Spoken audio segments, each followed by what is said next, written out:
राम राम जी। आत्म मंथन में आपका स्वागत है। आज मैं आपको श्राद्धों के बारे में बताने वाली हूँ कि पितृ पक्ष जो हैं वो हम क्यों करते हैं और हमें क्यों करने चाहिए। हाँ, ये 15 दिनों का टाइम होता है। इसके बाद नवरात्रे आते हैं, लेकिन इस बार ऐसा नहीं होगा कि उसके बाद ही नवरात्रे आ जाएंगे। जब आखिरी श्राद्ध होता है उसके बाद हम लोग नवरात्रों की तैयारी पे लग जाते हैं, तो नवरात्र आ जाते हैं। इस बार एक मास अधिक है, यानी कि मल मास, उसके बारे में, जिसको अधिक मास भी कहते हैं, वो मैं आपको दूसरी वीडियो में समझाने की कोशिश करूँगी कि अधिक मास क्या है और कब नवरात्र आने वाले हैं, क्योंकि सब लोग बड़े कंफ्यूज्ड हो जाते हैं। सबसे पहले मैं एक कन्फ्यूजन आपकी ये दूर कर देती हूँ कि नवरात्र जो हैं वो जब भी जो पितृपक्ष जो हैं जो स्टार्ट हुए हैं, तो इसके अंदर 2 तिथियां पड़ रही हैं पूर्णमासी की। जैसे पहली को भी पड़ गई और दूसरी को भी पड़ गई, तो काफ़ी लोग जो हैं कंफ्यूज्ड हो जाते हैं कि हम कब करें। जब भी पहली तिथि हो आप लोग तभी कर लें व्रत को, ठीक है। व्रत उसी दिन कर लें। आज क्योंकि अनंत चतुर्दशी है, तो आज गणेश जी का विसर्जन भी था। उसके भी मैंने, आपने पंचांग में देखा होगा, उसमें भी मैंने आपको टाइम वगैरह सब चीज़ बताई है। तो इसके अंदर क्या है कि ये यहाँ पर जब ये स्टार्ट हो रहा है, तो एक दिन जो पहले आता है ना, वही समझो व्रत का होता है। क्योंकि व्रत जिस दिन भी हम रखें, कम से कम हमें पूर्णमासी, पूरी पूर्णमासी चंद्रमा तो मिले, पूर्णमासी तो तभी तो व्रत रखने का लाभ है। तो जब आपको पूर्णमासी का चंद्रमा दिखता है तभी व्रत किया जाता है, अगले दिन व्रत नहीं किया जाएगा। और कुछ लोग मुझे पूछ रहे हैं क्या हम आज कर सकते हैं श्राद्ध, आज कर सकते हैं। वो आपकी इच्छा है। बाकी पूर्णमासी का कल जो भी कोई समय है वो मैंने सब आप लोगों को उसके अंदर बता दिया है पंचांग के अंदर। उसके अकॉर्डिंग देख लो कि सुबह जो है मॉर्निंग में ही रहने वाली है। तो श्राद्ध जो है बहुत अर्ली नहीं करने चाहिए। श्राद्ध थोड़ा सा जब दोपहर हो जाए ना, उस टाइम करना चाहिए, यानी कि 11-12 बजे के करीब श्राद्ध को करना चाहिए। वो ज़्यादा बेटर रहता है, क्योंकि वो समय पितरों के पूजन के लिए उपयुक्त रहता है। मॉर्निंग में देवताओं की पूजा होती है, उनके लिए हम पूजा अर्चना करते हैं। अब पितृ क्या चीज़ हैं, क्यों इनकी पूजा करनी है।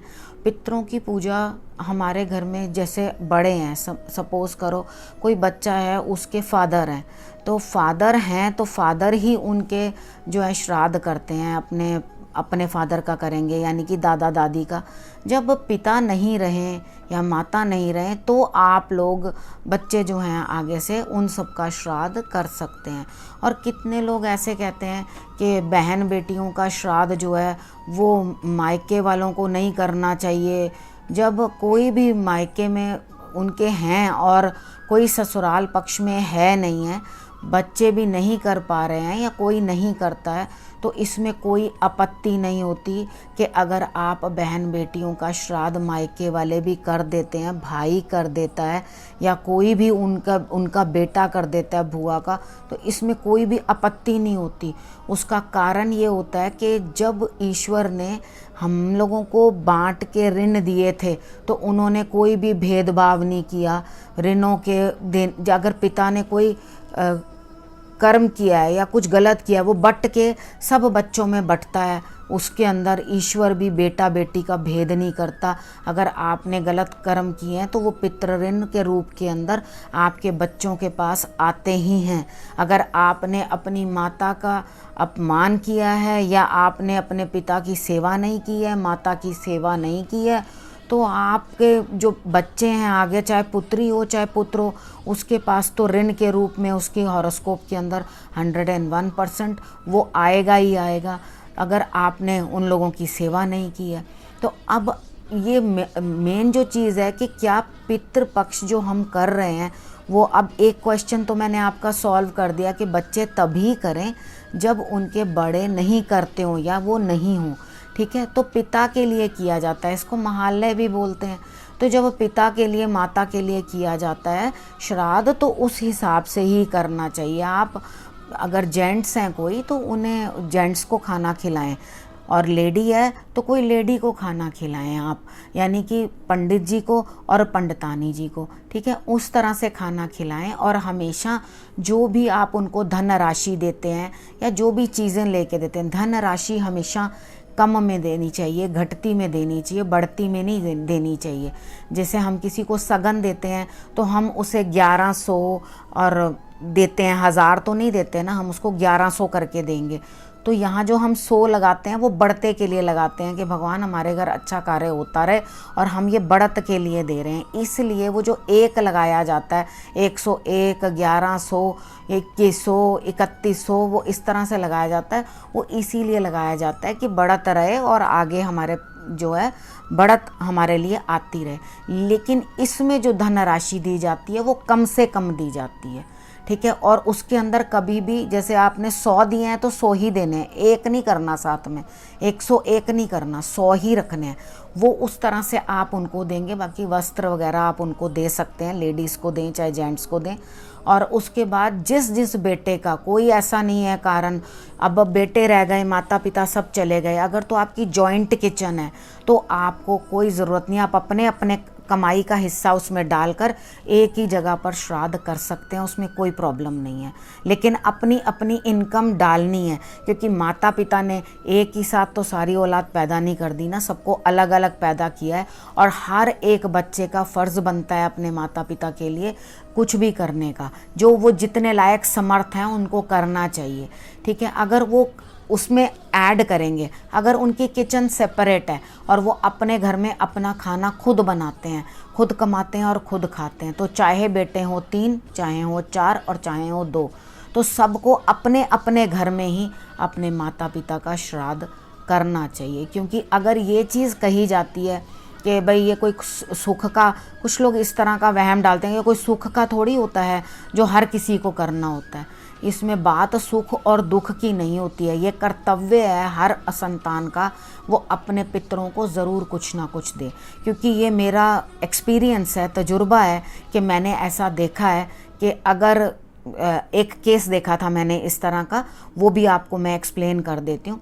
तो उनके जैसे विवाह हुआ था तो संतान उत्पन्न नहीं हो रही थी, तो लगातार जो घर में जो उनके बड़े थे, क्योंकि वो छोटे थे, इन लॉज तो थे नहीं, तो उन्होंने कहा कि आपको नहीं करना होता है, आप नहीं करेंगे। हालांकि किचन अलग थी, ये बड़े लोग करते हैं, जो घर के बड़े होते हैं सिर्फ वही करते हैं, दूसरे नहीं करते। तो नियमित रूप से ऐसा ही होता रहा कि उनके यहाँ कोई संतान उत्पन्न होने को होती थी और वो समाप्त हो जाती थी, आने से पहले ही वो समाप्त हो जाती थी। तो वो काफ़ी उस चीज़ के अंदर परेशान थे, समझ में नहीं आ रहा था कि वो क्या करें। तो कोई ना कोई घर में कोई सीनियर था उस समय पर भी, जो वो हॉस्पिटल में थे, तो उनके कान में आकर वो कह गया कि आपने पितरों के नाम का कुछ देते नहीं हो, जो इस तरह से तुम्हारे साथ हो रहा है। तो उन्होंने कहा नहीं, हमारे जो घर के बड़े हैं, यानी कि बड़े जेठ जेठानी हैं, वो करते हैं, हम लोग नहीं करते हैं। तो उन्होंने कहा कि आपके अपने सेपरेट आप रहते हो, तो आपको अपना करना चाहिए। तो जब उन्होंने पहले ही बार करा तो तभी उन्हें पुत्र रत्न की प्राप्ति हुई। तो जब आप ये नहीं करते हो, संतान की कमी, कारोबार में कमी, बिजनेस में कमी, कहीं प्रॉपर्टियों में रोक, या कुछ ना कुछ संतान आपकी दुविधा में या परेशानी में रहती है, या आपके साथ उनका तालमेल नहीं बनता, तो वो आपको पितृ ऋण का दोष लग रहा होता है। अगर आप ये सोचें कि पितृ ऋण कैसे लगते हैं, किस किस तरह से लगते हैं, कि आप किसी भी प्राणी को दुखी करके देखो, सबसे पहले वो ऋण आपकी पत्री में जुड़ जाएगा। और अगर आपने वो चीज़ नहीं की, अगर आपके फादर होते या दादा होते, कोई भी लगातार कोई गलत कार्य करते चले जा रहे हैं और उस चीज़ की सॉरी किसी ने भी नहीं बोली, तो वो लगातार आपके पास वो चीज़ आती चली जाएगी। उसके बावजूद भी सबसे पहले है, गुरु को कभी भी अपमानित ना करें। अगर आपने गुरु का कोई बुरा किया या अपने गुरु को आपने दोष आरोपण किए या उनके लिए कोई गलत बातें करी, पीपल काटा, तो भी दादा इन सब के लिए या पिता, आपने इन सब के लिए कुछ भी अपमानजनक स्थिति करी, उन्होंने कुछ भी करा हो, आपने किया, तो आपको वो ऋण जो है वो भुगतना पड़ेगा। जब आप ये चीज़ करोगे तो आपके परेशान कौन होंगे? आप खुद भी, क्योंकि आपकी तरक्की के रास्ते बंद हो जाएंगे। जब हम विवाह भी करते हैं तब भी हम सबसे पहले ये सनातन धर्म में ऐसा ही होता है कि सबसे पहले पितरों को याद किया जाता है। यानी कि हम एक जॉइंट फैमिली की तरह रहते हैं, एक दूसरे के बिना हम लोग जो चले गए हैं उनके बिना भी नहीं जीते, जो जा चुके हैं हम उन्हें भी याद करते हैं हर समय। तो अगर आप कौओं को रोटी, गाय को और उसके बाद कुत्ते को 3 रोटियों का ग्रास पहले निकालेंगे जब आप श्राद्ध करेंगे, तो ये श्राद्ध जो है अब पूर्ण तभी होता है। ठीक है, आपको सबको करना ही चाहिए। आप जल भी वैसे भी तर्पण कर सकते हैं, दे सकते हैं। जब अमावस्या आती है तब भी हम कहते हैं कि कोई भी अमावस्या आती है तब आप करें, लेकिन ये समय तो बहुत ही अच्छा है। अब हम ज़्यादा नहीं तो हम अपने ग्रंथों में जो सनातन धर्म कहता है, जब रामचंद्र जी को 14 वर्ष का वनवास हुआ था तो वहाँ पर सीता मैया पानी के पास जा रही थी, तो उधर से एक हाथ निकल आया बाहर। तो ससुर ने अपनी बहू से मांगा, दशरथ जी ने बोला कि बेटी मेरे को श्राद्ध है, आप लोगों ने तो कुछ नहीं दिया मुझे। तो उन्होंने कहा कि पिताजी मेरे पास तो यहाँ पे कुछ नहीं है, मैं आपको क्या दूँ। तो उन्होंने कहा कि कोई बात नहीं, ये रेत का गोला बनाकर ही मेरे हाथ पे रख दो। उन्होंने वो रेत का गोला बनाकर, जो वहाँ रेत थी समुद्र के पास, उसका गोला बनाकर उनके हाथ पे रख दिया। वहाँ आप देखोगे कि उधर अब भी गंगा सागर वगैरह के साइड पे आप चले जाओ तो उधर अब भी आपको ये चीज़ मिलेगी कि वहाँ पे एक हाथ की वो बनी हुई है मूर्ति और उसके ऊपर रेत का गोला जो है वो रखा हुआ है। कि ये चीज़ें शुरू से चलती आ रही हैं, कोई आज नहीं है जो हम नल एंड वॉइड कर दें। कुछ बच्चे उठकर ये कह दें कुछ नहीं होता, बेकार के वहम होते हैं, और इतना तक भी कह देते हैं हाँ हाँ हाँ हाँ अब तो कौवे जो हैं वो पितर बन के आएंगे, अब ये बन के आएंगे। मैं बिल्कुल आपसे सहमत हूँ बच्चे, जब आप लोगों ने उनकी जीते जी सेवा नहीं करी है तो मरने के बाद कोई कौवा या कुत्ता क्या खा के वो रोटी करेगा। ये तो फिर आप बिल्कुल सही कह रहे हैं कि जब आपने जीते जी उनका कोई काम नहीं किया तो बाद में करने का कोई लाभ ही नहीं है। आपकी सोच बहुत अच्छी है, लेकिन फिर भी करना, क्योंकि आपके कार्य जो हैं मेरे कहने पे कर देना। आपके कार्य जो हैं वो बनते जाएंगे, कम से कम अगली पीढ़ियां तो खराब ना हो कि एक शख्स ने अगर वो काम नहीं किया, कार्य नहीं किया, तो कोई बात नहीं, बाकी पीढ़ियों को तो परेशानी ना आए। अगर आप अपने घर की बहन बेटी को दुखी करते हैं, उसकी आत्मा आपकी वजह से रोती है, तो भी पितृ ऋण आता है। अगर आप जानवरों को दुखी करते हैं, जिन्होंने आपके साथ कोई गलत नहीं किया, कुछ नुकसान नहीं किया, तो भी आप पर पितृ ऋण आता है। अपने घर की स्त्री को अगर आप बुरी तरह से प्रताड़ित करते हैं और उसको रुलाते हैं, लाकर अपने घर में, वो आपके घर में आई हैं तो आप उसे ला करके रुलाते या दुखी करते हैं, तो भी आपकी अपनी संतान के ऊपर और अपने भाग्य के अंदर पितृ ऋण जो है उत्पन्न हो जाता है। और जिन जिन की भी पत्री के अंदर शनि से प्रभावित गुरु होते हैं या उसके बाद राहु से प्रभावित गुरु होते हैं, वो भी पितृ ऋण के अंदर आते ज़रूर हैं। तो आप अपनी तरफ से कोई गुरेज ना करें। जो आपके पास अपने माता पिता हैं उनकी सेवा करने में या करने में, तो वो आप बिल्कुल सही रहेंगे। आपने खाना बनाना है, बिना लहसुन प्याज का आप खाना बनाएं। खाना बनाने के बाद मान सम्मान से, क्योंकि हमें सबसे पहली चीज़ जो है हम लोग खो चुके हैं कहीं ना कहीं, क्योंकि सनातन धर्म इसलिए किसी को समझ नहीं आता। हम लोग तरह तरह के टॉन्ट कसते हैं और तरह तरह की कोई अच्छा रास्ता भी दिखाता है तो उसे 4 बातें सुना के चुप करा देते हैं।